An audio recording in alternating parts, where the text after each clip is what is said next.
the 7th, and we have flown to Kennedy Airport from Charlotte, where we spent the night last night. We came on JetBlue.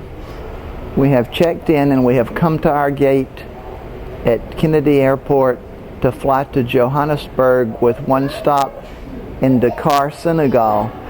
Interestingly, it's a 7.5 hour flight from New York to Senegal, which is on the African continent, and then it's 8 more hours from Senegal to Johannesburg. So we fly farther over the continent of Africa than we do from New York to the continent of Africa. So we have met up with the Dupuis, who we knew from Australia and New Zealand. They're from Charlotte, and he's an orthopedic surgeon there. We ate with them and came here from, actually met up with them before the JetBlue flight. And here is our plane. South African Airlines. An Airbus 340-600.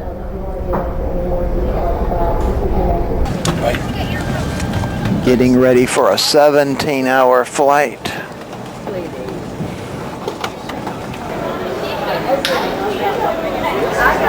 So we have arrived in Johannesburg, and we have met our AIMS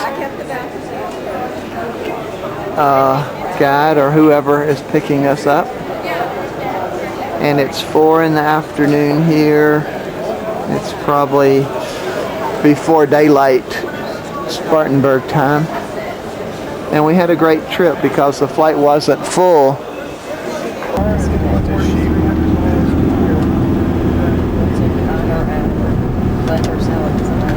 767, maybe they don't go as fast as those Airbuses. What I'll do, One of my friends in a I'll go back and forth. I don't see the guys. I've never actually been to the quest. She goes to heavy Ghani and Ghani Matebe.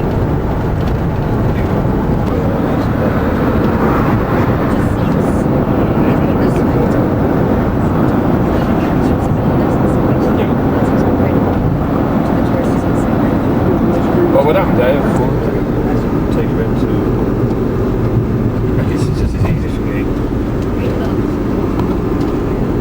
Here we are in Johannesburg at the Intercontinental. We're really in the area called Sharpton, which is a city in itself, but it's called a township of Johannesburg, which is a huge city. And this is a beautiful hotel. Gold. It was found here in 1886 on the 4th of October by the man from Australia. And his name was George Harrison, but not the one of the Beatles. That's when Johannesburg started, which we believe it's still about 40% unemployment, which is part of causing a lot of crime in the country. There's a lot of people. We have 2 clans. High school. The Ndebele ethnic group. We have Manala and Zunza clan.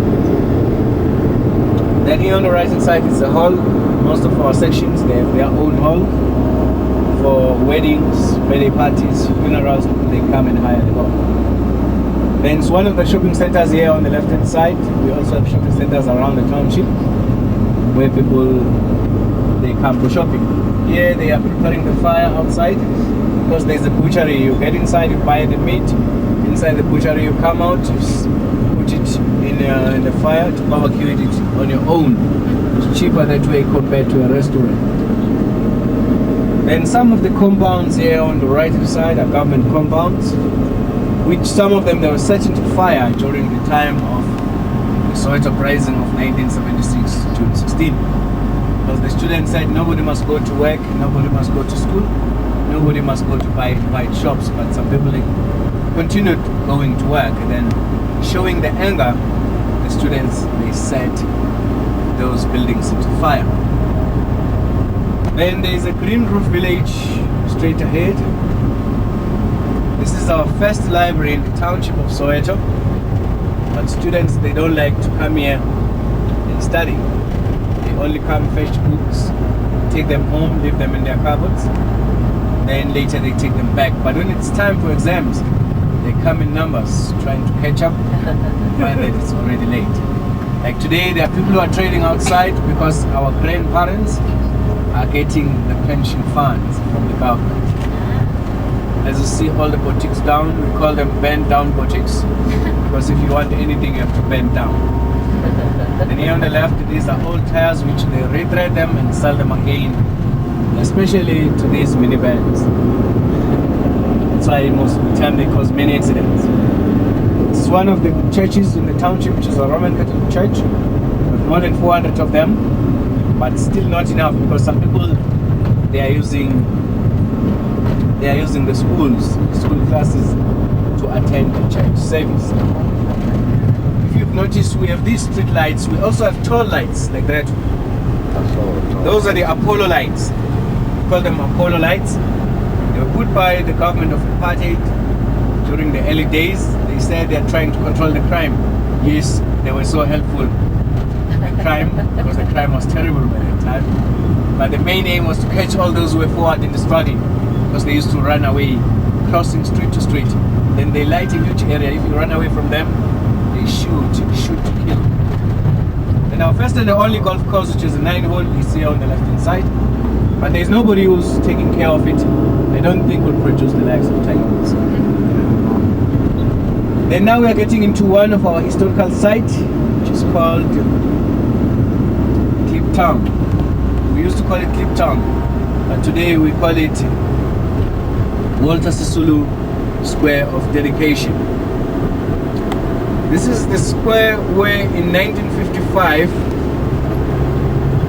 there were many delegates were in this area. About 3,000 delegates were in this area to come with their views and opinions how today was officially obtained by Mr. Mandela with the present president, which is Thabo Mbeki, last year on the 26th of June, where we're celebrating about 50 years of our Freedom Charter.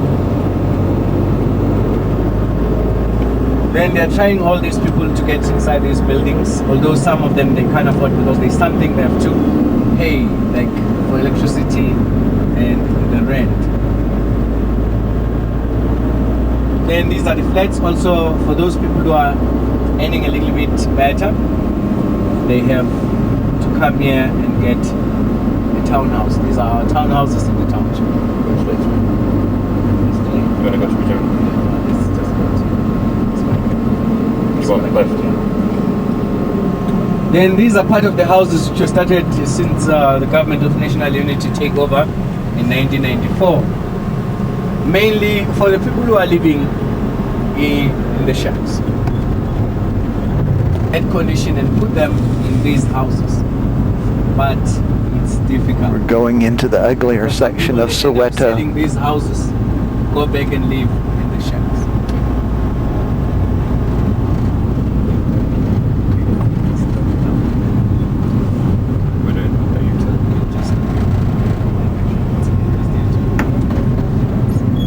This is the ugly of Soweto. This is the west of Soweto. The one we passed, it was an informal settlement, but this one is a squatter camp. Because these people are like squatting for the time being. As most of us, we are here in Johannesburg. We are coming from different parts of the country only to work in Johannesburg. At a certain period of time, we do have proper houses in homelands. Then to live in this condition is their way of saving, although it's against the government. They have one tap maybe which is saving about 20 to 30 of these. Everybody have to come with a container. There is no electricity here. They are using these green carpets as their toilets. So they're trying to build houses for these people, of which it's going to take time and it will be difficult for the government. It's not really that people who are living here, most of them, they are unemployed. There are those who are employed, but the thing is the way of saving.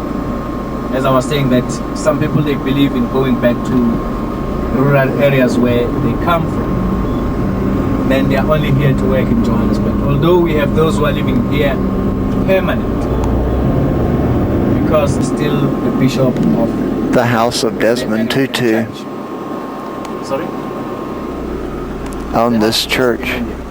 This is just a restaurant. It's called Sakumuzi. It's where we normally also take our visitors for lunch. This is the house here on the left side with the grey walls and the white walls.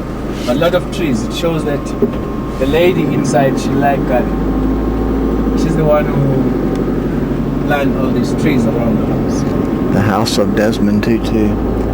And on this street also is the house of Nelson Mandela. This is the restaurant which is called Sakumuzi. It's one of the restaurants. The most famous is called One Displays, which was the first one to be recommended where we can take our visitors for lunch. Also, all the visitors who've been to Soweto have been to that restaurant. Okay, the house of our main man, Mr. Mandela, it's in the corner here on the right hand side. It was, we can go straight, but maybe we can stop somewhere where we can look at the house and explain those who want to take pictures. Take pictures. Okay, this is the house which is a museum today on the right hand side. This is where Mr. Mandela, it was his first house as a man. When he was coming from Eastern Cape, he first lived in Alexandra before he came to Soweto. Then this was his first house as a man. He lived in this house for only from 1940s, early 1940s up until 1963. Then 1963 was taken for life. He said he's prepared to die in prison. So we've come to the Hector Peterson Memorial. Hector Peterson was the first of about 600 black students that were killed in 1976 during a peaceful march to protest the new ruling that they had to go to school. All schooling had to be in Afrikaans, which was the white majority language but was not spoken by the blacks. The blacks had been taught in English, and the police came down on the marchers and they first killed Hector Peterson. This is the church that Desmond Tutu preached. He was a Nobel Prize winner, as was Nelson Mandela. It's an Anglican church.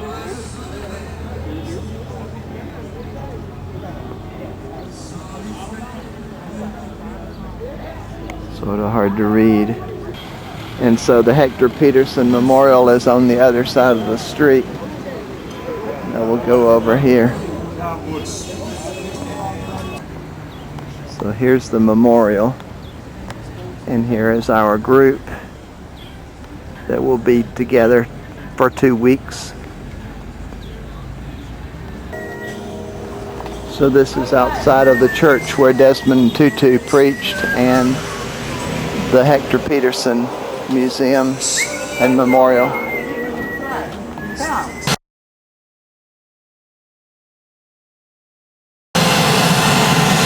So it's Saturday, the 10th, and we have arrived in Hoedspruit to get a ride to King's Camp at the border of the Kruger National Park. We just came on this little plane.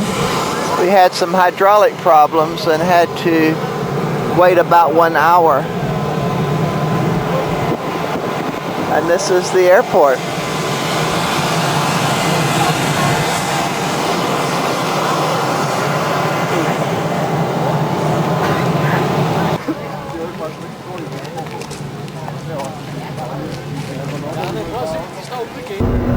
Have been picked up by Mike, and we're heading down the road to King's Camp.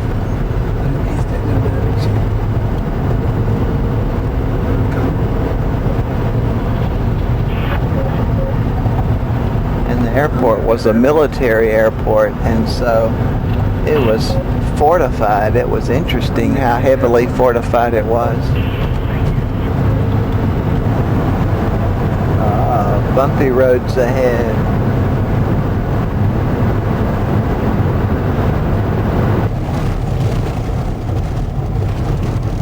You see the wardrobe? A warthog. That's it. Now we have changed buses. We were met at a gate, and Mike that picked us up is going back to pick up some other people. We just stopped to see some elephants that had crossed the road. And the road has become paved again, interestingly. So the game drives are in the morning and in the evening? Yes, yeah, you'll go out this afternoon with Sinet. You'll leave about 4 o'clock on the drive from the reception, and then you're back at about 7 o'clock. So it's 3 hours in the afternoon, three and a half, and then in the morning, wake up call is at 5. Turned off of the road and we're on a small road.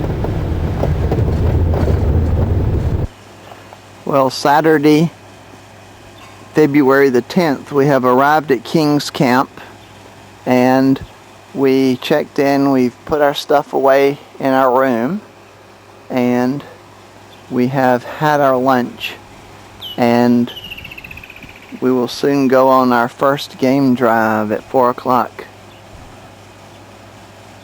Oh, here comes natives out to visit us, to see us. How is it here? It's beautiful. Is it too cold? Not exactly. So here's where we came in and registered.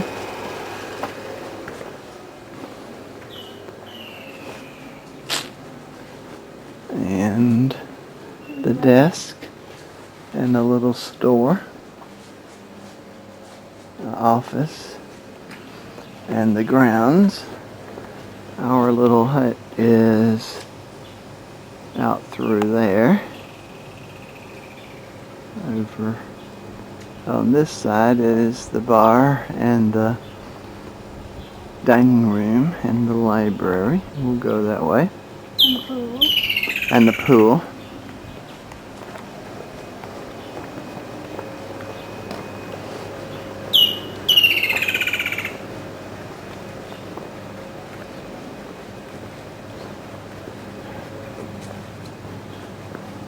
This, I think, is the bar here.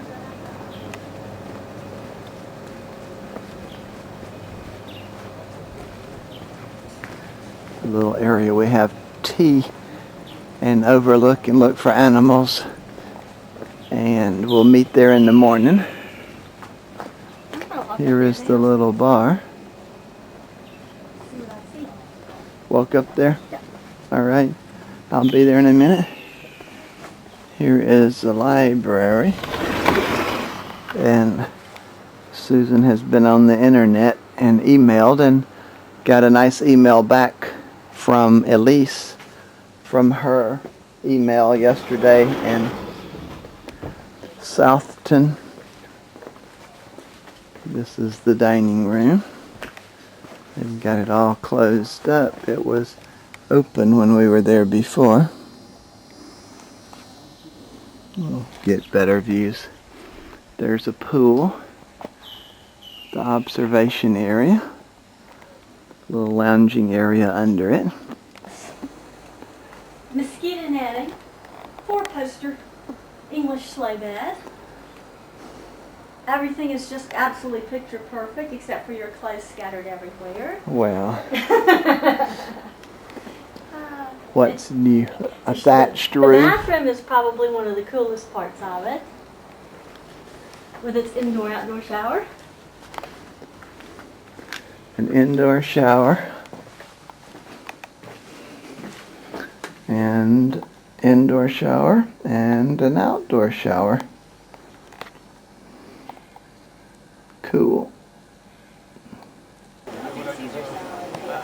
Getting ready to go on the first safari drive. The spotter sits in the front and he looks for animal droppings and things. And we're going to sit in the back.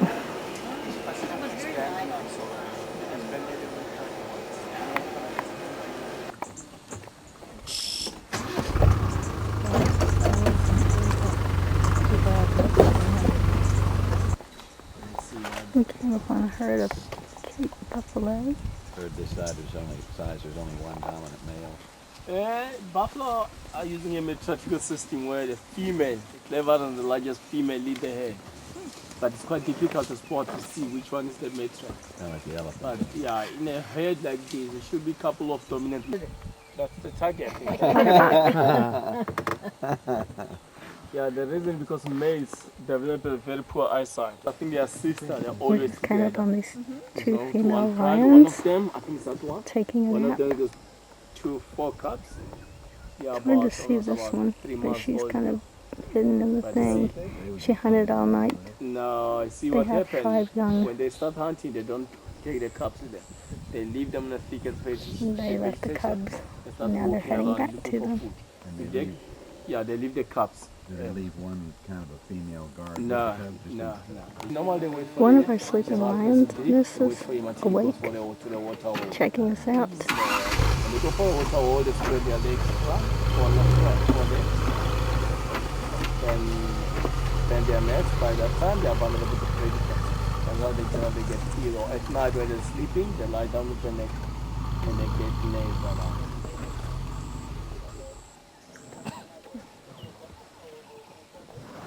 Most of the fairy species will be white marking below the eyes just because they are night animals. It helps the animal to see better at night. It reflects all the. We found some giraffes.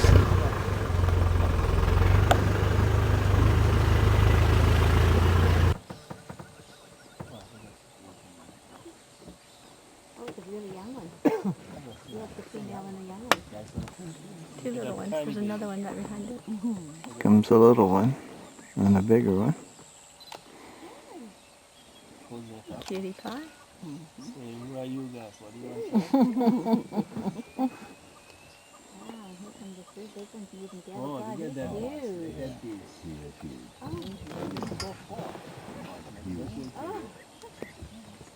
He was the one that stood around and kind of big. He was So this is where do you want me to forward or take the No chances. We came up on a lovely male lion. He's gorgeous. He's healthy looking. He's getting ready to He's make about as close as I want to get to a lion. Oh, Oh, he's, We know about I gators. think he's You don't have to be able to outrun the gator. You just have to be able to outrun the person next to you. he's bored with us. even raw. Because he knows if you're raw, he's gonna These are the cubs. There's 5 of them. just keep quiet. These are the cubs of the then female lioness that we saw, and the sleeping male. Beautiful. And they're gorgeous.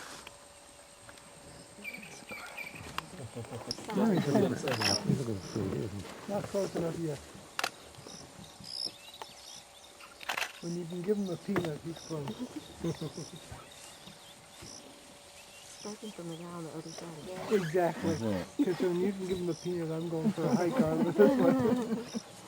Into the a bush chance with with the you. little cubs. Huh? Yeah.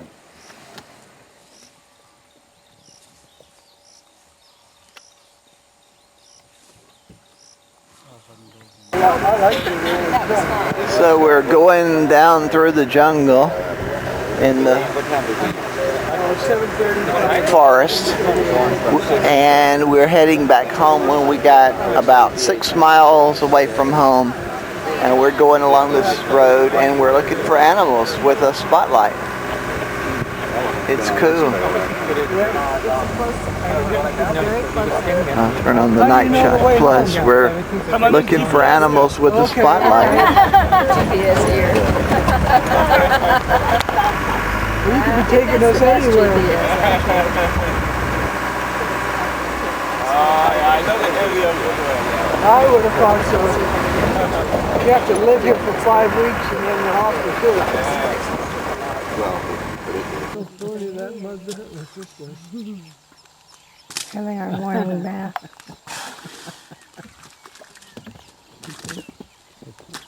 Push the button.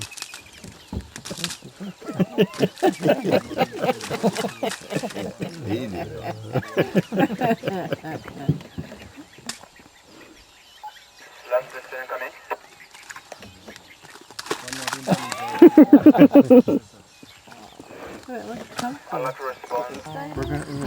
We're gonna get charged.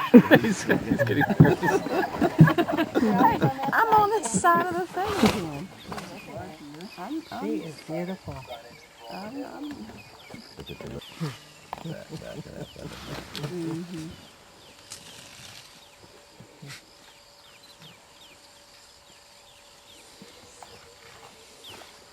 making little false charges.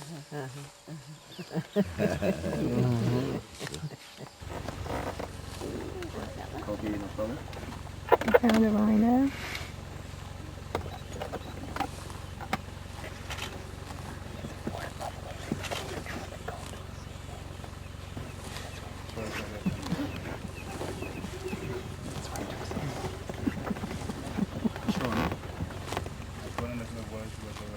Being a kitty. Look at the size of her tongue, or his tongue. Oh, just plain like she doesn't look like she's dying of hunger. Oh, cranky. Do they know why they lick as much? Ready? Why do they lick just the To outside? get the fur out, to remove the fur out first. Oh yeah. Otherwise, if they swallow the fur, they're gonna have a problem of coughing. And they'll get a hair. It cause them cough a lot. Yeah. So that's why they plug the fur out first. Yeah. This is a big male leopard. It's That's a what- very massive guy. It's a territorial of the old Mbabadi. He's a massive guy. I can't believe Take this. pictures I of can't him. believe you found this for It's us. amazing. It's amazing. Yeah, it's really amazing. Animal with Did- spores. A long way. Can't believe me. It's quite far.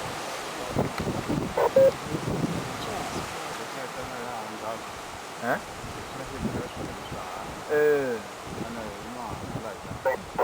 But it takes meters from the key. Eh? Actually, it's not. La coca now. Também tem que ter. Então me tem que ter quando tem. Yeah.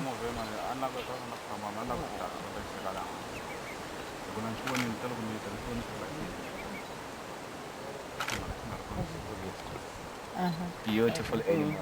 Did it make that kill last night? Probably might killed it last night, start feeding, then leave the prey up in the tree, start patrolling the territory. Because the leopards, the territory is very big. They don't spend about more than 48 hours on a cage. It's not like females. You feed, leave the prey in the tree, patrol the territory, come back eventually again.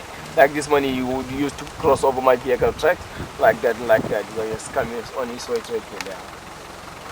Leopards not like females, yes.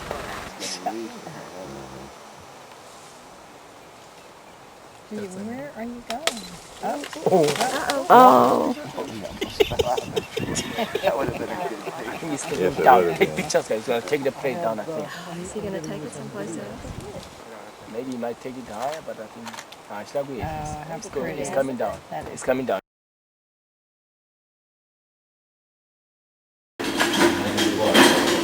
So it's Monday the 12th, and we have flown from the Kruger National Park and King's Camp first back to Johannesburg and now to George. And we've been met by the Ames guy who has come to pick up half of our group and take us 45 minutes away to Nysna, and then come back and get the other half of our group who were on a later flight. However, David's bag and Susan's bag did not come, and we're hoping that that's the advantage of coming on the first flight of the day rather than the last flight, that the next flight will have our bags. So we decided to wait in the airport instead of going on to Nysna like our guide had wanted us to do. So here it is, the 13th of February 2007, and we're in Nysna in South Africa at the start of the garden route, actually a little west of the start at George. And we will be going to a canopy tour of the rainforest. And we're staying at the Parks Manor resort tonight, and last night we got here late, actually after 11 o'clock, and we ate on the waterfront in Nysna at a great seafood restaurant, and This is the strait, or the bay here, and we're going to go out on a dinner cruise tonight, which will be nice. We've had our breakfast and we have a whole day planned. A great tour and the treetop adventure. Surrounding landscape, but unfortunately, you know, where there's a demand for people to come and visit, there's always a demand for developers to start developing, and more and more people are waking up to it. And I'm not saying I was the guy telling them 3-4 years ago, but I believe that Nysna is actually losing its natural beauty. It's been overdeveloped. You be the judge for yourself, but there's just lately in the newspapers there's been talk again that the lagoon area is... So we have driven east along the garden route, which is the area that's about 10 to 20 miles thick between the Indian Ocean and the mountains. And the mountains stop the moisture from the ocean, and so it rains a lot between the mountains and the ocean, and it's a very fertile area. And we have come to Plettenberg Bay, and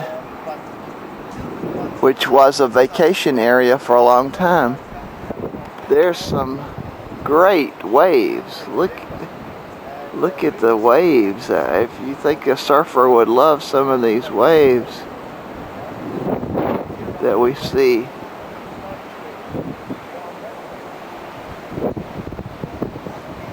Beautiful, beautiful beaches. And the water is very warm here. It's Indian Ocean water. If you go farther west to the Cape of Good Hope in Cape Town, you will get to cold Atlantic water. Look at these waves.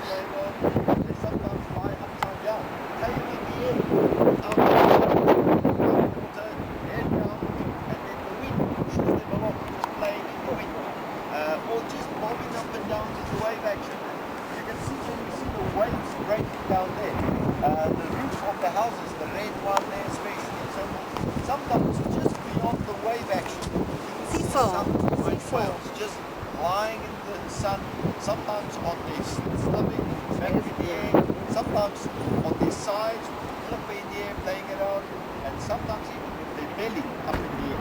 So just bobbing around, the wave action, playing around. In the whale units, they were easy whales. Andre, our tour guide.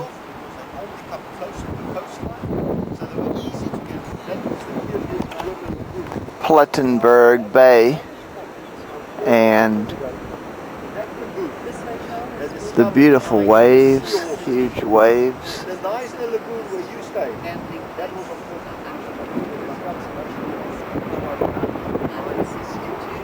And then at Sedgefield, before Nysna, they also discovered they discovered a population.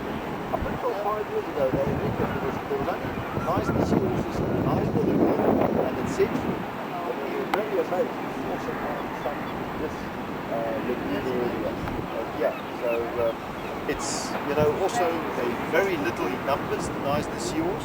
So it was a very exciting discovery to discover that they've got another population, and a healthy population in that lagoon. Something else of interest, you see these ships. No, there's only 2 at the moment. Those fishing trawlers or fishing boats down there. Now that, believe it or not, they anchored in the bay, but that's the harbour of Plettenberg Bay. So they haven't really got any breakwater or harbour wall. That's the harbour. And when the fishing boats come in, so it looks like they're all fishing at the moment. But when they do come in with catch, then with small little rubber ducks or little boats, they will connect the catch or the fish and come onto the beach with the little boats. So all the boats have to launch themselves if they come from land. via tractors and trailers from the beach down there. So it's quite exciting to see the launching of the boats, because the tractor pushes the trailer with the boat on it down the beach. And when it gets through the water's edge, it breaks. And the boat then slides off the trailer into the surf. So quite exciting launch. And also when coming back onto land, the smaller boats. Those big trawlers too big to do that though. The smaller boats, when they come back from the sea, they come onto the beach by accelerating very fast, lifting. We are at Monkey Land. So we're visiting Monkey Land and neat monkey-proof gates.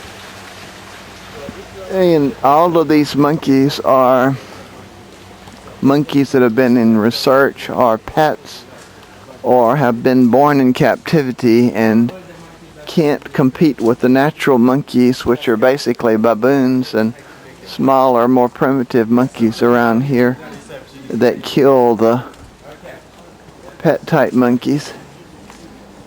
And that's really a nice area.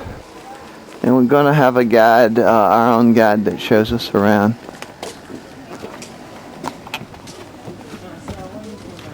So far I have seen no monkeys. I'm sure we will. My first monkeys, they seem to be sunning up on the roof. Okay, so Monkey Land is not a zoo, it's just a free-roaming primate sanctuary.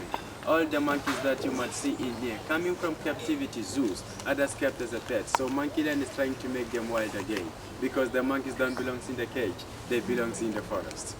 So I'd like to say, Jimmy is my name. I'm gonna be with you inside the forest, roughly an hour. So, but before we go in, I'd like to know where you're from, by the way. United States. Okay, welcome to South Africa. Okay, so Monkey Land is like Kruger National Park. In Kruger National Park, you can drive a week, never see a lion and never see a lion. The monkey internet, receiving a lot of emails, monkey politics outside. Yeah.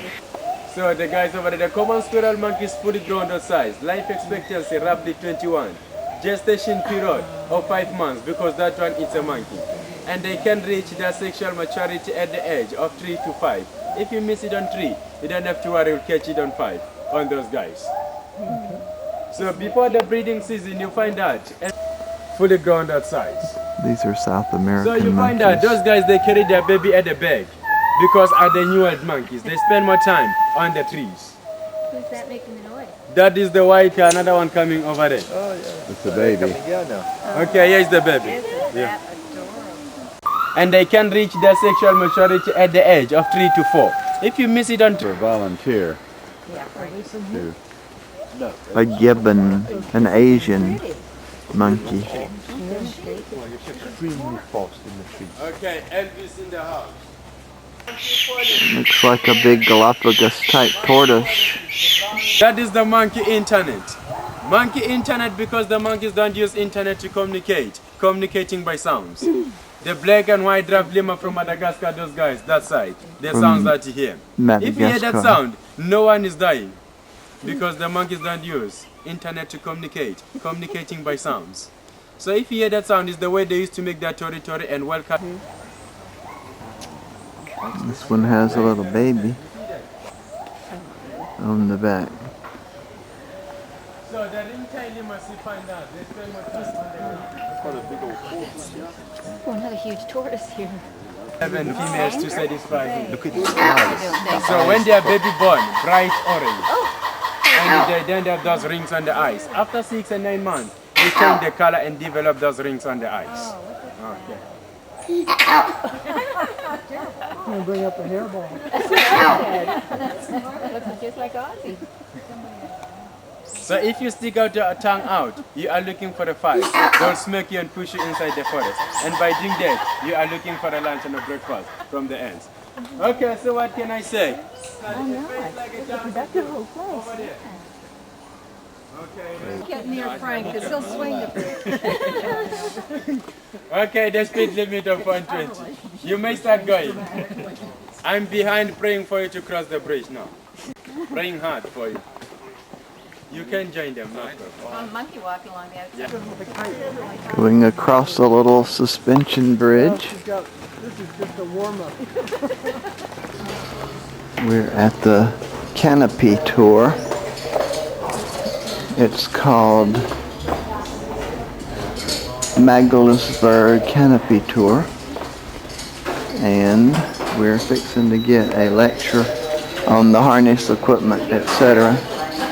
This over here is a very important thing, okay? That is your wheels. That's going to take you from platform to platform, right over here. So that is going to run on a 13mm cable. That 13mm cable can take a braking strain of 10 tons. And then you'll have a backup for it, okay? Right there, in case anything happens here or goes wrong, then you'll have this one as a backup. So that's your two that is going to run on your 13mm cable. And then you'll have a backup on 10mm cable in case anything happens to your 13mm cable, right? Then you'll have this as a backup. So that's your three connections. And right over here, everyone, you've got an idea of how you're going to be clipped on. See the bottom cable, the black one, that's got your pulley and its backup running together. And then the cable right at the top there has got a backup for the 13mm cable. So that is how you're going to be connected. Me, Glenn, the rest of the other guys, clip you on and off. You don't have to worry about anything. Okay. What you guys are going to go into that forest and do, you're going to go there and have lots of fun. You're going to go there and enjoy the beautiful forest. If you have any question along the way, please feel free to ask any of your guides. We will be glad to give you guys an answer. Okay. We will be doing all of these slides. There's 10 of them in total. Doing all of them going down the valley. So you're going to be moving 600 meters down an indigenous forest, and then of course you're going to have to walk out. Now that's the bad part of the whole tour. Once you've got all of this on your body, it weighs about 4 to 5 kilograms. So you have to walk out with it about another 500 meters, which is going to be uphill. As they say, what goes down must come up again. Okay, so that's the up part when you carry all of this on. And then the rest of the equipment is a full body helmet. That's just in case you hit your head against the cable or for bird dropping. Okay, and then of course also you have your glove. Now you can see there's two gloves here. That's a double padded glove. Nice thing about the whole excursion is that you are in control. You are in control of controlling your own speed, the way that you slide, the way that you stop and everything like that.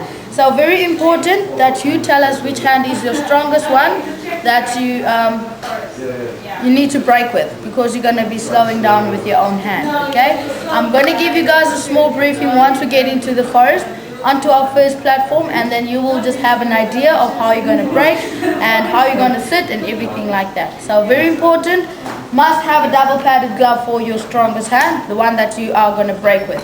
Okay, so full body harness with your pulley on, a helmet, two gloves for safety, and we will take a 5-minute drive into the indigenous forest where we'll start from ground level.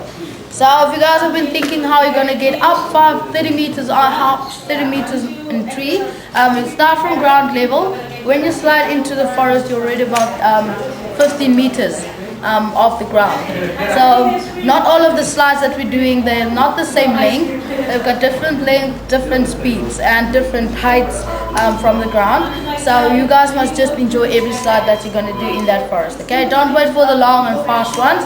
There's about 5 long ones, 5 short ones. So you guys must just enjoy each one of them. Alright. Any questions yet? No? Getting carabinered in. Big, small, medium, large.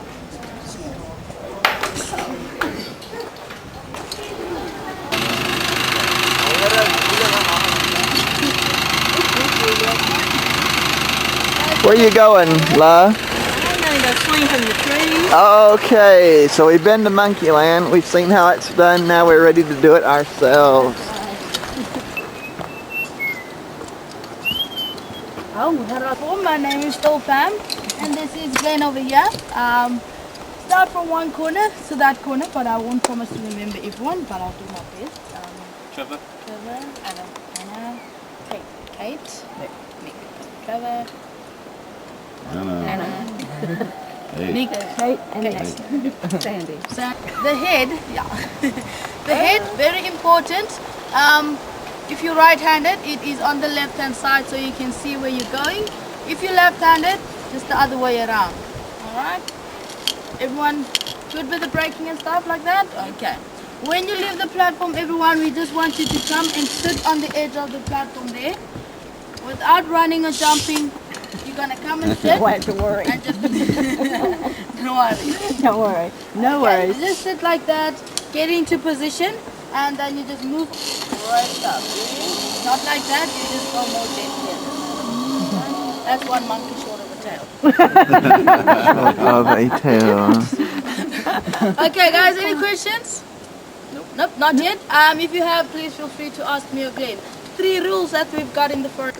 Here's Sandy getting in. This is a way too fun job. Yep, we're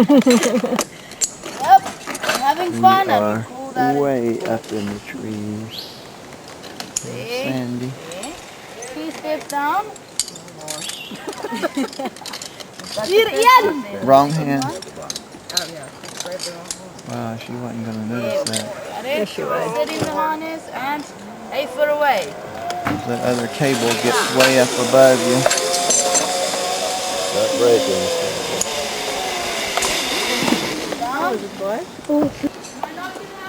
This was the shortest by far to this platform. Some of them were 90 meters long.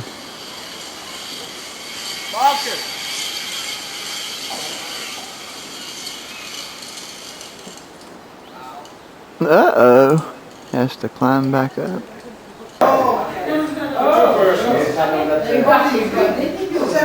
Survive. So it's a self-sustained climate.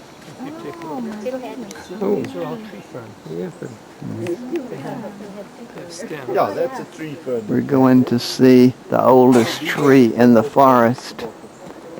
And it's over 800 years old. And we're going to see another one that is over 700 and it has fallen down. So we have come to the big tree, which is an 800-year-old yellow iniqua.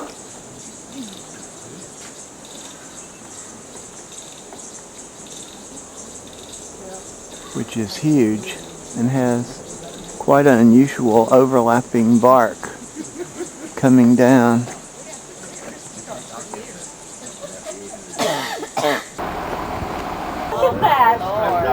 So we've come to a bungee jumping, the highest bungee jump, commercial bungee jump in the world. 16 meters, so that's about 260 meters. That's more actually than that. To see how far you go down, and then they know they must replace. Someone is getting ready to jump. Oh, I see him.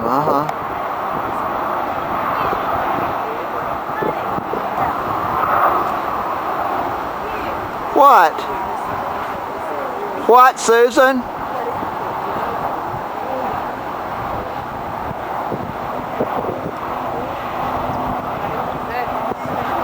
Wow.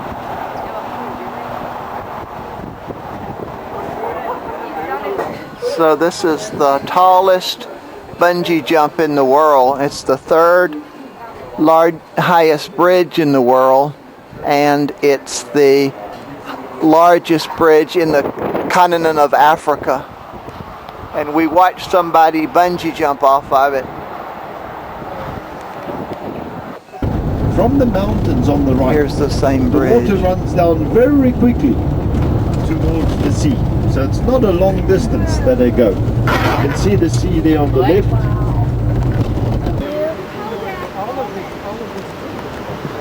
So it's still the 13th of February.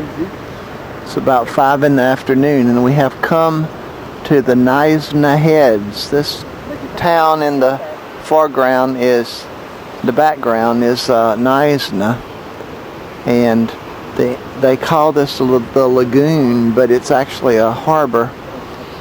And there are a lot of rivers that come in, but the two heads are the edges of the opening to the Indian Ocean. and the tide seems to be coming in, although it's rather low tide, they said. And there's a sailboat that came in. We're on the eastern head, and you can. That's now the newest development, the latest one. That's known as Tesla. Yes, that first one, I think they're totally using that one. Because what the main attraction there is nature, the landscape. The overdevelopment, whole ambient, whole view, the lagoon and the pool. Pretty high waves. So we're looking at the western head from the eastern head, and you can see over the top, you can see the Indian Ocean.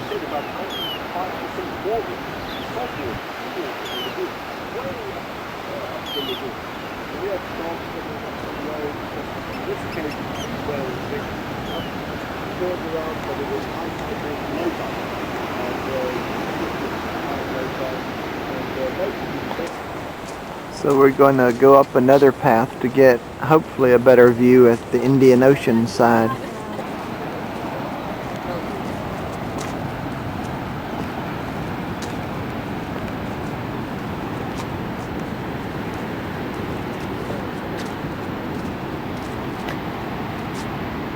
We have now the opening from the rivers and the lagoon where it opens into the Indian Ocean. Very narrow, this entrance, extremely narrow. You're looking at about 50, 60 meters that you can navigate with boat. Under the sea or the water there's a lot of rocks, very dangerous to navigate with, and out of the heads. Very dangerous. Ship trying to get in here. This was a ship and ran around.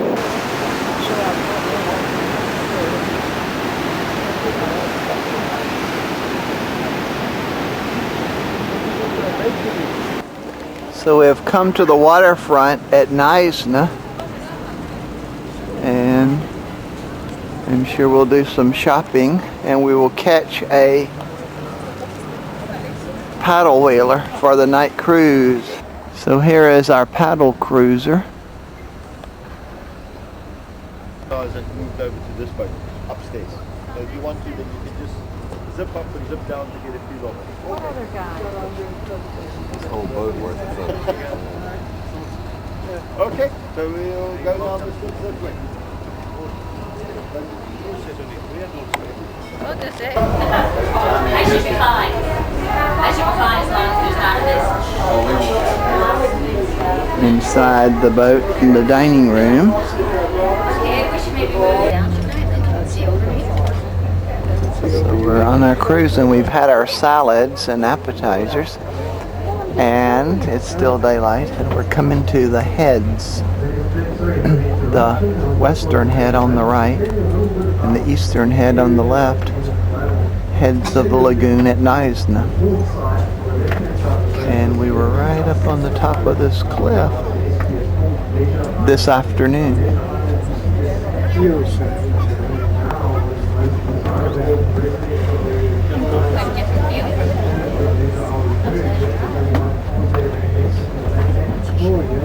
People build right on the rocks there. I see.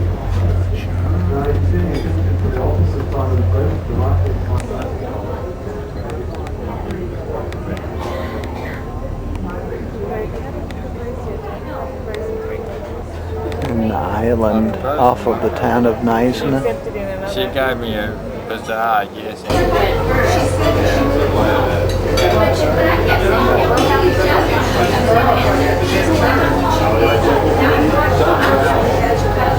I mean, you're stopped and you can't quite get yourself up there. She wouldn't know. Wouldn't let anybody else know.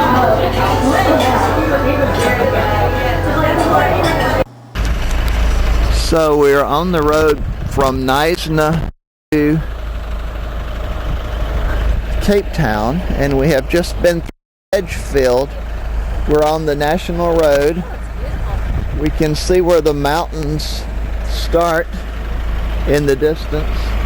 They've been some pretty impressive ones. They're very craggly, pointed mountains.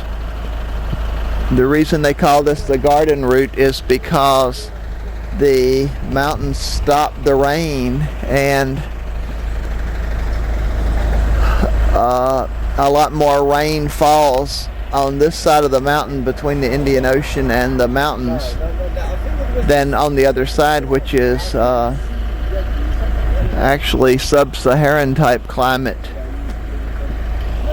We've had a discussion today about AIDS in Africa, political implications. We had one on genital herpes, and we've had another one on let me think, the price of health care and how it's paid for, and the social implications, and the insurance industry in South Africa. So we probably get about 5 or 6 hours of continuing education. We are stopped because there is construction and there's only one lane open, and it's for such a long distance that they've told us it will be over 10 minutes, so we got out to stretch our legs. It's Valentine's Day. It's February the 14th, and it's the 8th day of our trip, and it's just been a great trip so far. Our weather has been good. We saw some rain, but never on our heads. It started raining as soon as we got in the bus in George to start our garden route part of the trip and our bus trip to Nysna. We are pulling a little trailer behind a nice bus. Our driver is George, and our tour guide is Andre. The Otaniqua Mountains again, and some farming areas. It's been very fertile areas. We've seen huge areas of timber planted, mostly Scandinavian pine-type trees, pine trees, but they're not the type that we see.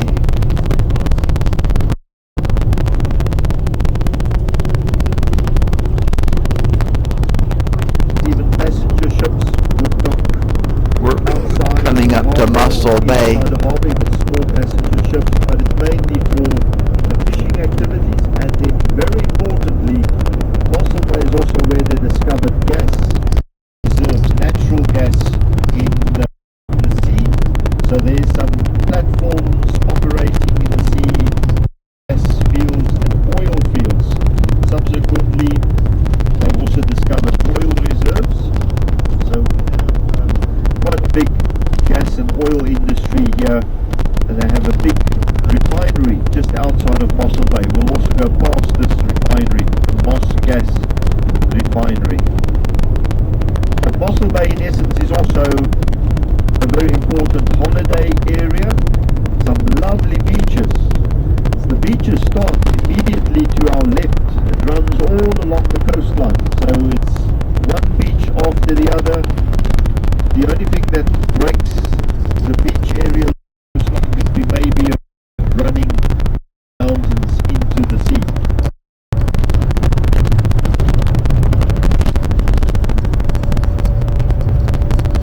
So we'll go past a lot of communities where it's mainly just holiday homes. Ostriches, of course, are the biggest birds on earth that cannot fly. So on one occasion there was an ostrich in Oudtshoorn, because the ostrich mecca of the world and South Africa is over the mountains on our right, Oudtshoorn in the Klein Karoo. It's about 40 minutes drive over the mountains here, and that is where the commercial ostrich farming started in 1860, 1870. So we were at an aloe factory where they process the aloe. Some of the people were interested in plants, and our guy has been very knowledgeable about plants to this point, and so we're going to go into the aloe factory. The aloe factory. Use the aloe ferox leaf and not the aloe vera. Because the aloe vera come from America and the aloe ferox in South Africa, so we use the aloe ferox. We don't hurt or destroy the plant. Reason why? We only cut 6 to 8 of those middle leaves. We cut off. When we take that leaves, we make a hole in the ground, we lay a plastic bag in the middle. When we pack 600 to 800 leaves in a circle form, and that first juice, that's bitter juice, drips into the plastic bag. This is how the bitter juice looks like. And out of 800 leaves, we only get 5 to 10 liters of bitter juice, so it's not much. And that juice, we can boil it or you can spin dry it. And after the boiling, it crystallizes and it forms this crystal. So that's the plain juice after it's boiled. If you like, you can feel that.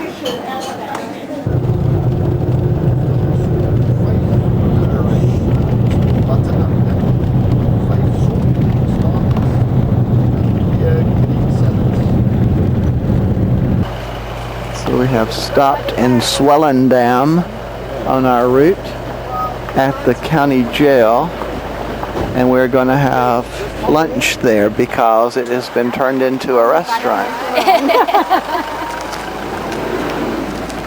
I don't drive.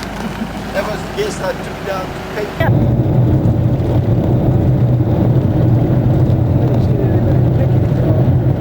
Was covered by the sea, and Table Mountain was an island at that stage up until 60 million years ago. And as the earth crust moved upwards, of course the water receded and that became land, rolling off the ocean there, or on the ocean.